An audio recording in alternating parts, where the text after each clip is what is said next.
Assalamualaikum warahmatullahi wabarakatuh.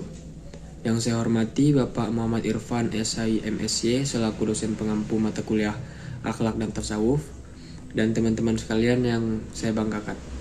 Pertama-tama marilah kita panjatkan puja dan puji syukur atas kehadiran Allah SWT yang mana telah melimpahkan rahmat dan karunia-Nya sehingga kita dapat melaksanakan perkuliahan seperti biasa dalam keadaan sehat walafiat. Salawat serta salam kita panjatkan kepada baginda besar kita Nabi Muhammad SAW. Semoga kita mendapatkan syafaatnya di amal akhir kelak. Amin ya rabbal alamin. Baiklah, kami di sini dari kelompok 4 ingin presentasikan hasil makalah kami yang berjudul Akhlak kepada Allah dan Rasulnya. Sebelumnya, izinkan kami memperkenalkan diri terlebih dahulu. Perkenalkan, nama saya Gilang Nugraha selaku moderator sekaligus presentator, dan dua rekan saya yaitu Indazil Arsimakin dan Muhammad Ferdi Barsyah selaku presentator. Materi yang pertama akan dibacakan oleh rekan saya yaitu Indazil Arsimakin. Kepada Indazil Arsimakin, saya persilahkan. Perkenalkan, saya Indazil Arsimakin selaku presentator yang akan menjelaskan tentang pengertian akhlak menurut Islam. Nah, Islam ini kan merupakan agama yang paling sempurna, di mana segala sesuatu yang dilakukan di bumi ini sudah ada aturannya. Aturan tersebut ini berguna untuk kepentingan umatnya dalam mencapai misi dunia dan akhiratnya. Akhlak merupakan salah satu ajaran yang cukup menjadi konsentrasi Islam, karena menurut Islam, akhlak merupakan elemen yang sangat penting dan berguna bagi kaum muslim. Seperti yang kita tahu bahwasanya Rasulullah SAW diutus ke muka bumi ini untuk menyempurnakan akhlak umat manusia, seperti yang terkandung dalam hadis yang berbunyi, "Sesungguhnya aku diutus untuk menyempurnakan akhlak," yang diriwayatkan oleh Baihaqi. Nah, jika kita maknai hadis tersebut, tentu akhlak ini memiliki urgensi yang sangat tinggi, bahkan sampai terdapat disiplin ilmu yang mempelajari akhlak. Disiplin ilmu ini kadang kala diintegrasikan pada tasawuf ataupun filsafat seperti yang sedang kita pelajari sekarang. Disampaikan juga dalam Al-Quran surat Al-Ahzab terkait dengan mempelajari akhlak, yaitu dengan mencontoh akhlak Rasulullah. Bunyi ayat tersebut seperti berikut. Laqad kana lakum fi Rasulillahi uswatun hasanah liman kana yarjullaha wal yawmal akhir wa zakarallaha katsira. Sungguh telah ada pada diri Rasulullah itu suri tauladan yang baik bagimu, yaitu bagi orang yang mengharap rahmat Allah dan kedatangan hari kiamat dan yang banyak mengingat Allah. Kisah Al-Ahzab ayat 21. Kita sebagai manusia yang memiliki akal dan pikiran harus bisa menjadi manusia yang memiliki akhlak yang baik atau akhlakul karimah, dengan cara mengikuti segala perilaku dan yang dicontohkan ataupun diajarkan oleh Rasulullah SAW. Dengan menaati segala sunnah yang diajarkan, maka itu bisa memperbesar peluang kita untuk mencapai visi dunia dan akhirat. Walaupun sebenarnya untuk mencapai itu semua tidak lain adalah semata-mata karena rahmat atau kasih sayang Allah Subhanahu wa taala. Nah, pengertian akhlak menurut pandangan Islam. Akhlak ini merupakan sebuah sistem yang mengatur tindakan atau pola serta sikap manusia dalam menjalani kehidupan sehari-hari. Dalam ajaran agama Islam, sistem nilai tersebut merupakan sumber ijtihad sebagai salah satu metode berpikir secara Islami. Akhlak ini memicu terjadi tindakan hubungan antara Allah yaitu hablum minallah atau sesama manusia hablum minannas dan dengan alam yaitu hablum minal alam. Menurut Imam Al-Ghazali, akhlak merupakan salah satu sifat yang tertanam dalam jiwa manusia yang dapat menimbulkan suatu perbuatan yang mudah dilakukan tanpa adanya pertimbangan pemikiran.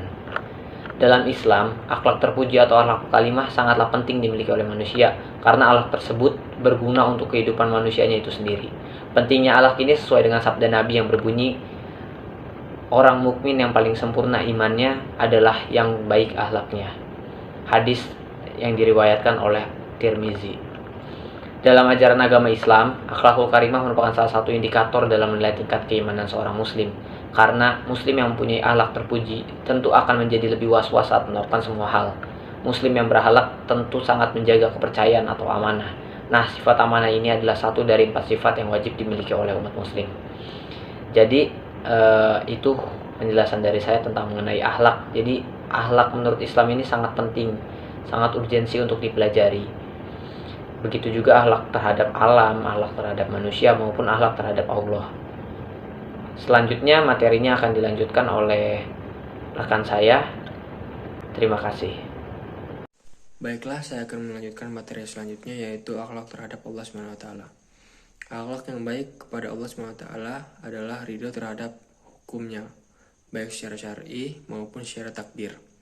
Ia menerima hal itu dengan lapang dada dan tidak mengeluh jika Allah menakdirkan sesuatu kepada seseorang muslim yang tidak disukai oleh muslim itu. Dia merasa ridho, menerima, dan bersabar. Akhlak kepada Allah SWT dapat diartikan sebagai sikap atau perbuatan yang diharuskan dilakukan oleh manusia sebagai makhluk kepada Allah sebagai khalik. Sekurang-kurangnya ada 4 alasan mengapa manusia perlu berakhlak kepada Allah SWT. Yang pertama itu, karena Allah SWT yang menciptakan manusia. Hal ini sebagaimana difirmankan Allah dalam surat At-Tariq ayat 5-7 sebagai berikut, yang artinya, maka hendaklah manusia memperhatikan dari apakah dia diciptakan. Dia diciptakan dari air mani yang terpancar dari tulang sulbi atau punggung dan tulang dada. Quran surat At-Tariq ayat 5-7. Yang kedua, ada Allah SWT lah yang telah memperlengkapkan panca indera berupa pendengaran, penglihatan, akal pikiran, dan hati, serta anggota badan yang kokoh dan sempurna kepada manusia. Allah SWT berfirman dalam surat An-Nahl ayat 78 yang artinya, dan Allah telah mengeluarkan kamu dari perut ibumu dalam keadaan tidak mengetahui sesuatu apapun, dan Dia memberikan kamu pendengaran, penglihatan, dan hati agar kamu bersyukur. Quran surat An-Nahl ayat 78. Yang ketiga, karena Allah SWT yang menyediakan berbagai bahan dan sarana yang diperlukan bagi kelangsungan hidup manusia, seperti bahan makanan yang berasal dari tumbuh-tumbuhan, air, udara, binatang, ternak, dan lainnya. Firman Allah SWT dalam surat Al-Jasyiyah ayat 12-13 yang artinya, Allah lah yang menundukkan laut untukmu agar kapal-kapal dapat berlayar di atasnya dengan perintahnya, dan agar kamu bersyukur, dan Dia menundukkan apa yang ada di langit dan apa yang ada di bumi untuk semuanya sebagai rahmat darinya. Sungguh dalam hal yang demikian itu benar-benar terdapat tanda-tanda kebesaran Allah bagi orang-orang yang berfikir. Quran surat Al-Jasyiyah ayat 12-13. Yang keempat, Allah SWT lah yang memuliakan manusia dengan diberikannya kemampuan daratan dan lautan. Firman Allah SWT dalam surat Al-Isra ayat 70 yang artinya, dan sungguh kami telah memuliakan anak-anak cucu Adam, dan kami angkat mereka di darat dan di laut, dan kami beri mereka rezeki dari yang baik-baik, dan kami lebihkan mereka di atas banyak makhluk yang kami ciptakan dengan kelebihan yang sempurna. Quran surat Al-Isra ayat 70. Materi selanjutnya yaitu bentuk akhlak terhadap Allah SWT. Beberapa bentuk akhlak terhadap Allah SWT diantaranya menaati sebagai perintahnya. Yang kedua, beribadah kepada Allah SWT. Yang ketiga, berzikir kepada Allah SWT. Yang keempat, berdoa kepada Allah SWT. Yang kelima, tawakal. Yang keenam, tawaddu untuk Allah SWT. Yang ketujuh, ridho terhadap ketentuan Allah SWT. Rasulullah SAW bersabda, sesungguhnya mempesona perkara orang beriman karena segala urusan adalah dipandang baik bagi dirinya. Jika ia memandang kebaikan, ia bersyukur karena ia tahu bahwa hal tersebut merupakan hal terbaik bagi dirinya. Dan jika ia tertimpa musibah, ia bersabar karena ia tahu bahwa hal tersebut merupakan hal terbaik bagi dirinya. Hadis riwayat Bukhari. Baiklah, materi selanjutnya akan dibacakan oleh rekan saya, yaitu Muhammad Ferdiwansyah. Kepadanya dipersilahkan. Assalamualaikum warahmatullahi wabarakatuh. Izin memperkenalkan diri, nama saya Muhammad Ferdiwansyah dari kelas Hukum Tata Negara Syariah kelas B dengan NPM 2121020074. Di sini saya akan mempresentasikan tugas tasawuf. mengenai bentuk akhlak kita kepada Rasulullah Shallallahu Alaihi Wasallam, yakni menghidupkan sunnah-sunnahnya, yaitu sunnah yang kita jalani tidak akan mengurangi sedikit pun pahala yang telah kita raih. Barang siapa yang menjalankan sunnahnya dan menghidupkan sunnah Rasul, maka ia termasuk umat yang baik. Kemudian ia amalkan kepada manusia, kepada orang-orang yang beriman lainnya, itu ia akan mendapatkan pahala yang baik. Kemudian ketaatan kita kepada Rasulullah Shallallahu Alaihi Wasallam, yakni selalu menjalankan kewajiban yang telah beliau ajarkan kepada kita, yaitu berupa sholat, menjalankan sunnah-sunnahnya, kemudian menjalankan semua yang telah ia wariskan kepada kita, yaitu umatnya.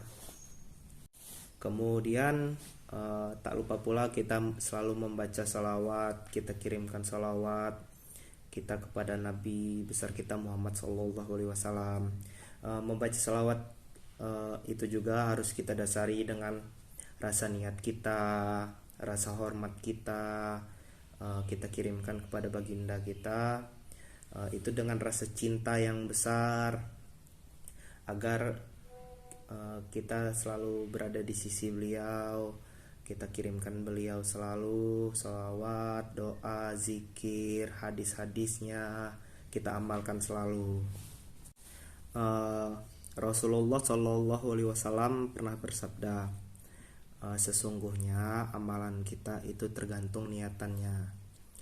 Maka ada 3 perkara timbangan yang tidak lebih berat dari sehelai atau selembar bulu, yaitu sholat, zikir, dan membaca sholawat yang kita kirimkan kepada Rasulullah.